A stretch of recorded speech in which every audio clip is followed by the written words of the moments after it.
नमस्कार, देवभूमि समाचारों में आप सभी का स्वागत है। मैं हूं आपके साथ प्रियंका मलिक। आगे आप मेरे साथ देखेंगे उत्तराखंड से जुड़ी तमाम छोटी बड़ी खबरें विस्तार से, लेकिन सबसे पहले नजर हेडलाइंस पर।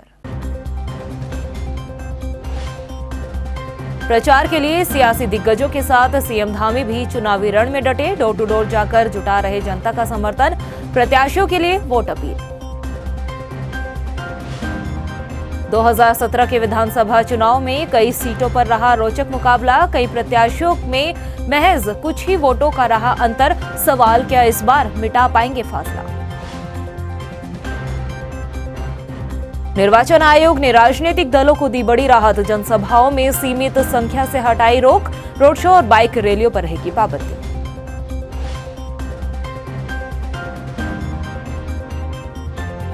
मुख्यमंत्री पुष्कर सिंह धामी से मिले बॉलीवुड अभिनेता अक्षय कुमार। उत्तराखंड के ब्रांड एम्बेसडर के रूप में भी काम करेंगे अक्षय कुमार, सीएम धामी ने दी जानकारी। हेडलाइंस के बाद बुलेटिन में खबरें विस्तार से। उत्तराखंड में भाजपा का चुनाव प्रचार जोरों पर है। आज मुख्यमंत्री पुष्कर सिंह धामी कोटद्वार में चुनाव प्रचार कर रहे हैं। सीएम ने बीजेपी प्रत्याशी रितु खंडूरी के समर्थन में जनता का समर्थन मांगा है और वोट की अपील भी की। वहीं इस दौरान मुख्यमंत्री पुष्कर सिंह धामी ने प्रदेश में बीजेपी की सरकार बनने का भी दावा किया है। विधानसभा के महासंग्राम में अब महज कुछ ही दिन का समय बाकी बचा है। सेनापति अपनी अपनी सेना को चुनावी रण में उतार चुके हैं और जीत के लिए कोई कसर नहीं छोड़ रहे। लेकिन उत्तराखंड में कई विधानसभा सीटें ऐसी हैं जहां पर भाजपा और कांग्रेस 2017 के विधानसभा चुनाव में महज कुछ ही वोटों से पीछे रहे हैं। कौन सी विधानसभा सीटों पर कुछ ही कदमों का फासला रहा है, जानने के लिए देखें हमारी खास रिपोर्ट। उत्तराखंड में कई विधानसभा सीटें ऐसी है जहां पर भाजपा और कांग्रेस के बीच कांटे की टक्कर देखने को मिलती है। उन सीटों पर दोनों दलों में कुछ ही कदमों का फासला रहता है। बात अगर 2017 के विधानसभा चुनाव की करें तो भाजपा ने पूर्ण बहुमत की सरकार बनाई थी, लेकिन कई विधानसभा सीटें ऐसी रही जिन पर बीजेपी और कांग्रेस के बीच जबरदस्त खींचतान देखने को मिली। पुरोला विधानसभा सीट की बात करें तो 2017 में कांग्रेस से राजकुमार 17,798 वोटों से जीत हासिल हुई थी। बीजेपी के मालचंद को 16,785 वोट मिले थे। भाजपा पुरोला विधानसभा सीट से 1,013 वोटों से हारी थी। पुरोला विधानसभा सीट पर 2022 के विधानसभा चुनाव के लिए बीजेपी ने दुर्गेश पाल बागी नेता को चुनावी मैदान में उतारा है। वहीं 2022 के विधानसभा चुनाव के लिए पुरोला से कांग्रेस ने मालचंद बागी नेता को चुनावी मैदान में उतारा है। बात अगर केदारनाथ विधानसभा सीट की करें तो 2017 में कांग्रेस से मनोज रावत 13,906 वोट से जीते थे। निर्दलीय लड़े कुलदीप सिंह रावत को 13,037 वोट मिले। कुलदीप सिंह रावत 869 वोटों से हारे थे। वहीं केदारनाथ विधानसभा सीट पर 2022 के विधानसभा चुनाव के लिए बीजेपी ने शैला रानी रावत को चुनावी मैदान में उतारा है और कांग्रेस ने इस सीट से मनोज रावत को चुनावी मैदान में फिर से उतार दिया है। वहीं धनोल्टी विधानसभा सीट की बात करें तो 2017 में निर्दलीय प्रीतम सिंह पवार 17,811 वोटों मिले, जबकि भाजपा से नारायण सिंह राणा को 16,196 वोट मिले। बीजेपी इस सीट से 1,615 वोटों से हारी थी। 2022 के चुनाव के लिए भाजपा ने धनोल्टी विधानसभा सीट पर प्रीतम सिंह पवार को चुनावी मैदान में उतारा है और कांग्रेस ने इस सीट से जोत सिंह बिष्ट को चुनावी मैदान में उतारा है। बात अगर चक्राता विधानसभा सीट की करें तो 2017 में कांग्रेस से प्रीतम सिंह 34,968 वोटों से जीते। भाजपा से मधु चौहान को चक्राता विधानसभा सीट से चुनावी मैदान में उतारा गया था, जिन्हें 33,425 वोट मिले। भाजपा इस सीट से 1,543 वोटों से हारी थी। 2022 के विधानसभा चुनाव के लिए चक्राता विधानसभा सीट पर बीजेपी ने रामशरण नोटियाल को चुनावी मैदान में उतारा है। वहीं कांग्रेस ने चक्राता से प्रीतम सिंह को चुनावी मैदान में उतारा है। बात अगर पिरानकलियर विधानसभा सीट की करें तो 2017 में कांग्रेस से फुरकान अहमद 29,243 वोटों से जीते। बीजेपी से जय भगवान को 27,894 वोट मिले थे। बीजेपी इस सीट से 1,349 वोटों से हारी थी। 2022 के चुनाव के लिए पिरानकलियर विधानसभा सीट से बीजेपी ने मुनीश सैनी को चुनावी मैदान में उतारा है। वहीं कांग्रेस ने पिरानकलियर से फुरकान अहमद को एक बार फिर से चुनावी मैदान में उतारा है। तो देखा आपने, इन सीटों पर जीत के लिए भाजपा और कांग्रेस के बीच महज 1 से 2000 तक वोटों का ही फासला रहा। अब देखना ये होगा कि इस बार इस फासले को मिटाने में कौन सा दल कामयाब रहता है और किस पार्टी के सिर जीत का ताज सजेगा। Time TV bureau report. कोई भी चुनाव हो, जनता की चौखट तक पहुंचने के लिए सियासी दल तमाम तरह के हथकंडे अपनाते हैं और जनता की दिलों पर अपनी छाप छोड़ने के लिए चुनाव में पैसा भी पानी की तरह बहाया जाता है। अब जिस जनता के लिए प्रत्याशी इतना पैसा खर्च करते हैं तो लाजमी है जनता को भी ये जानने का पूरा हक है कि उनके बीच पहुंच बनाने के लिए प्रत्याशी क्या कुछ जतन करते हैं। देखिए हमारी खास रिपोर्ट। विधानसभा चुनाव 2022 को लेकर अंतिम दौर में चल रहे चुनावी प्रचार पर तमाम सियासी दलों के प्रत्याशी पानी की तरह चुनाव में पैसा बहा रहे हैं। महामारी के बीच सीमित संख्या में जनसभा और डोर टू डोर प्रचार के लिए उम्मीदवारों का खर्च मीटर का ग्राफ काफी तेजी से ऊपर जा रहा है। प्रत्याशियों के खर्च पर आयोग पैनी नजर रखे हुए है। देहरादून कैंट विधानसभा सीट की बात की जाए तो इस सीट से कांग्रेस प्रत्याशी सूर्यकांत धस्माना ने चुनावी खर्च में सबको पछाड़ दिया है।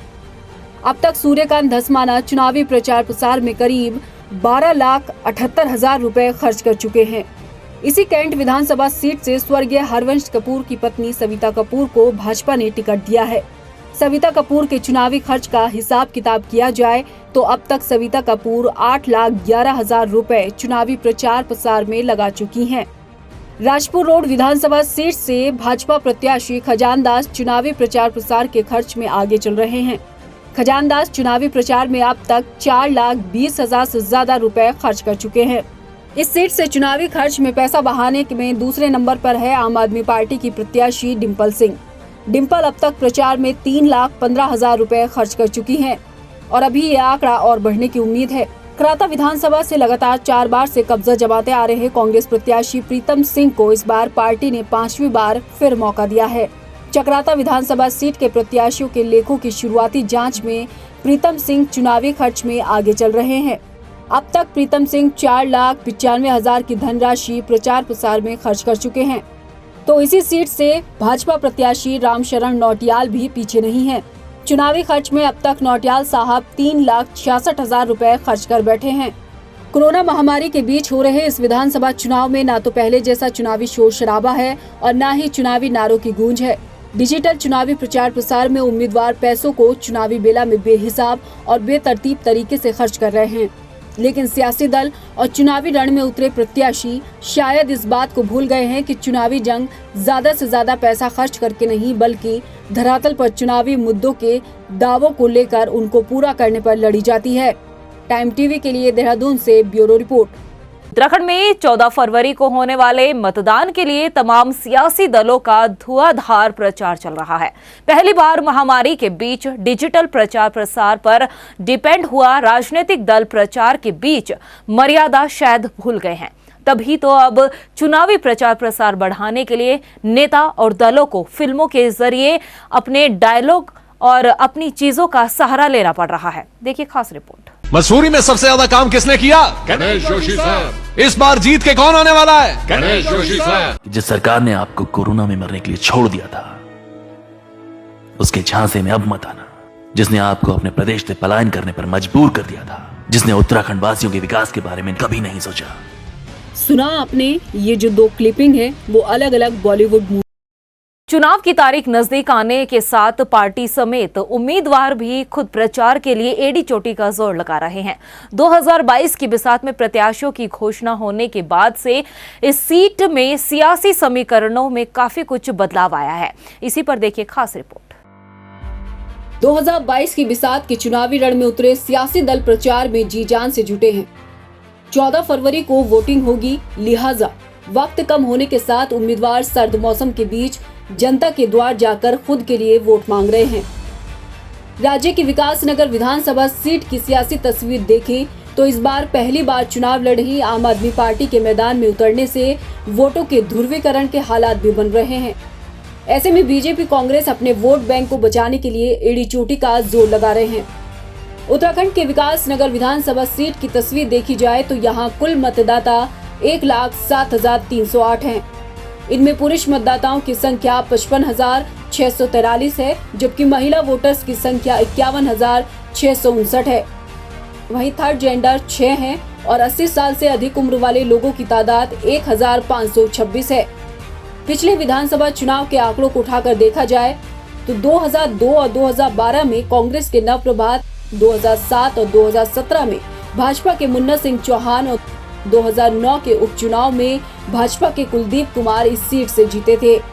इस बार 2022 के बिसात के लिए इस सीट से 10 उम्मीदवारों ने चुनावी ताल ठोकी है। भाजपा की तरफ से सिटिंग विधायक मुन्ना सिंह चौहान को उतारा गया है, तो कांग्रेस ने पूर्व विधायक नवप्रभात पर चुनावी कार्ड खेलकर उन्हें टिकट थमाया है। हालांकि विकासनगर सीट पर हमेशा वोटर्स राष्ट्रीय दलों पर भरोसा जताते आए हैं, लेकिन बीजेपी कांग्रेस के वोटों में सेंध लगाने के लिए इस बार पहली बार चुनाव लड़ रही आम आदमी पार्टी की तरफ से इस सीट पर प्रवीण बंसल और निर्दलीय मैदान में उतरे गुरमेल सिंह राठौर भी सियासी मैदान में डटे हैं। ऐसे में देखना होगा कि क्या इस बार भी मुख्य मुकाबला बीजेपी कांग्रेस में होगा या अन्य दलों से खड़े हुए सियासी दलों के प्रत्याशी इस बार बाजी मार लेंगे। टाइम टीवी के लिए देहरादून से ब्यूरो रिपोर्ट।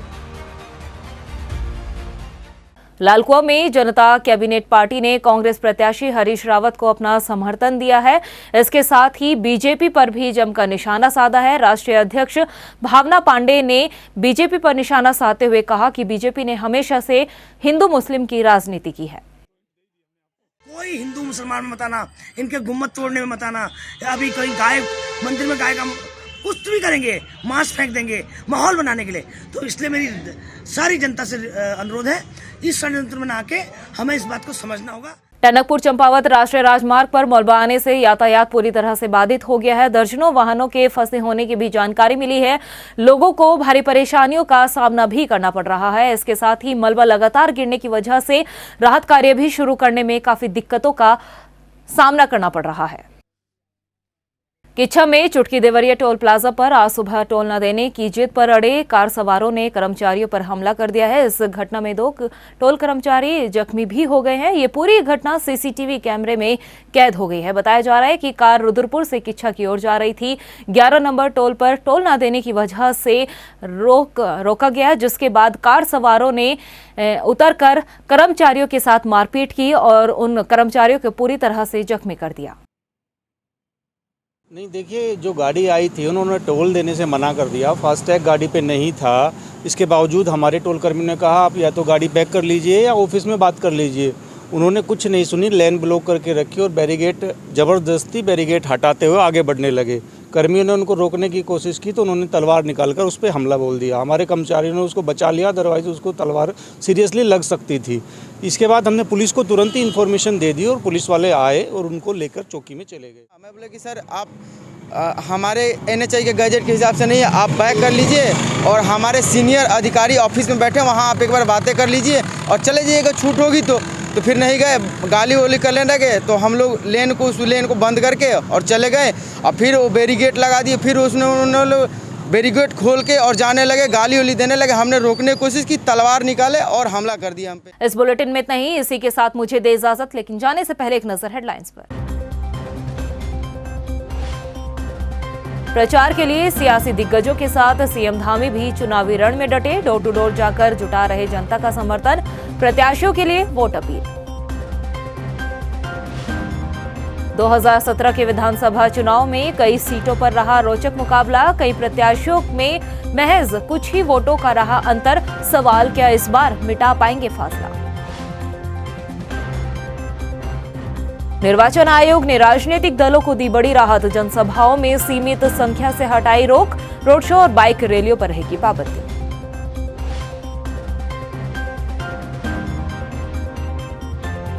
मुख्यमंत्री पुष्कर सिंह धामी से मिले बॉलीवुड अभिनेता अक्षय कुमार। उत्तराखंड के ब्रांड एम्बेसडर के रूप में भी काम करेंगे अक्षय कुमार, सीएम धामी ने दी जानकारी।